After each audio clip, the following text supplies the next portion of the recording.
by Diane, Bair and Pamela Wright. Globe Correspondents, July 11, 2018. A surf. Although we gave that one a pass, there's no shortage of worthy eats in this Maine city.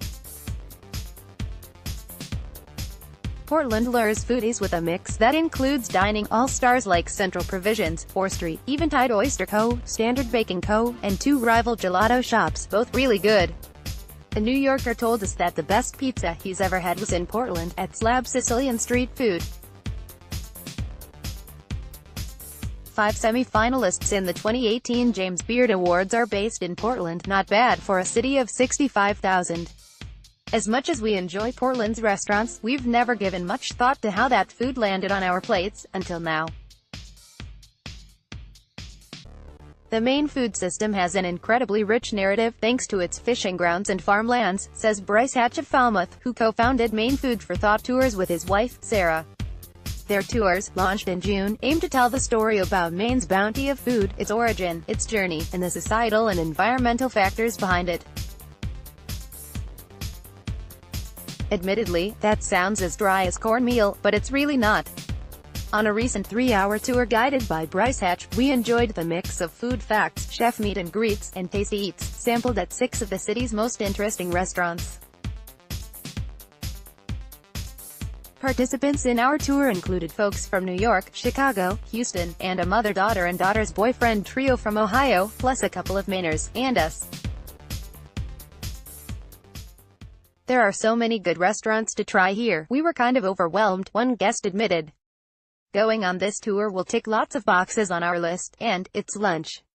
Some of the places we visited are open for dinner only, but opened early to host the food tour. Others have a waiting list for dinner, so getting a seat on a Saturday, even for a smallish plate, was a coup.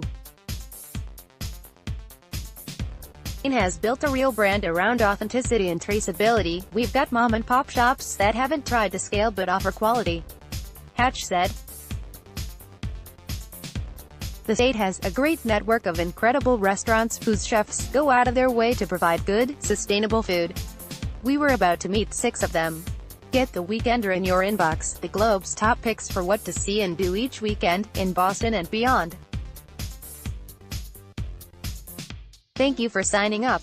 Sign up for more newsletters here. Our first stop was at Union in the Press Hotel. This airy restaurant, with an emphasis on local purveyors, is helmed by Josh Berry, the Maine Restaurant Association's 2017 Chef of the Year. Berry haunts nearby farmers markets, and we tasted one result, his seafood chowder, a take on the Thai soup Tom Kha Gai. Berry substituted Maine clams and Casco Bay fish for chicken, along with local potatoes and herbs. It was unique and delicious. You know a place is locally sourced when its clam chowder recipe changes with the harvest, tour participant Paul Kelly said as he polished off a bowlful. Then, we walked to Evo Kitchen Bar, where Chef Matkin melds Mediterranean techniques with Maine-sourced ingredients to create a Middle Eastern-inspired menu that's especially strong on the veggie side. About 90% of their summer menu is grown here, Hatch told us, as we dug into a dish of Maine potatoes and yogurt with turmeric, cumin, and a sliced Aleppo pepper, fruity with moderate spice. While the state is famous for its blueberries, and harvests over 100 million pounds of them annually, Maine's #1 crop is the potato. Potatoes are grown in a rustic county in the northern part of the state, where kids get time off school to help with the harvest, the guide explained. The counties producing blueberries and potatoes are struggling economically, but create an incredible amount of Maine's food, Hatch noted, launching a discussion about food insecurity, and what some local restaurateurs are doing to help. For example, Solo Italiano, one of the stops on the tour, donates $1 to local food charities for every serving of featured entrees sold. Despite of the challenges of farming in Maine, with its rocky, acidic soil and short growing season, young farmers are coming into our state 25 times faster than the national average, Hatch said.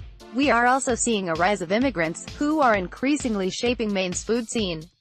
Immigrants own 25% of Portland's restaurants, he added. Later, we looked at the fishing side of things on a visit to Scales, located on Portland's waterfront.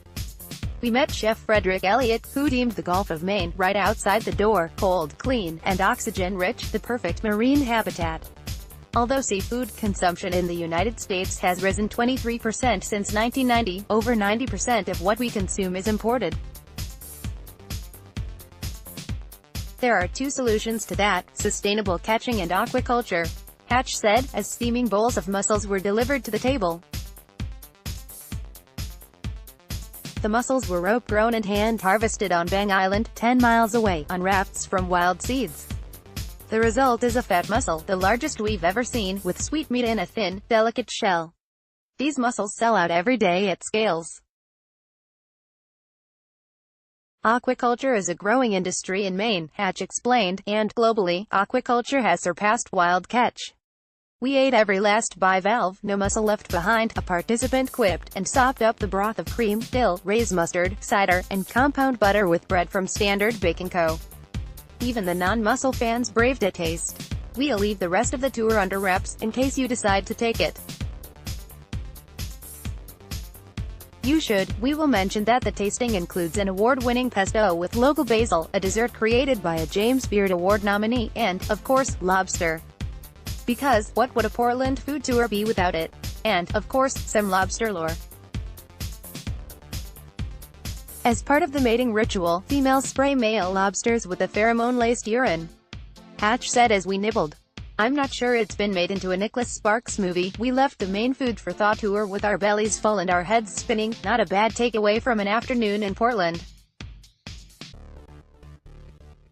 But we still wanted gelato. Maine Food for Thought tours run through November 17th, Tuesday Sat. 3 hours, 6 restaurants, $72 per person. www.mainfoodforthought.com.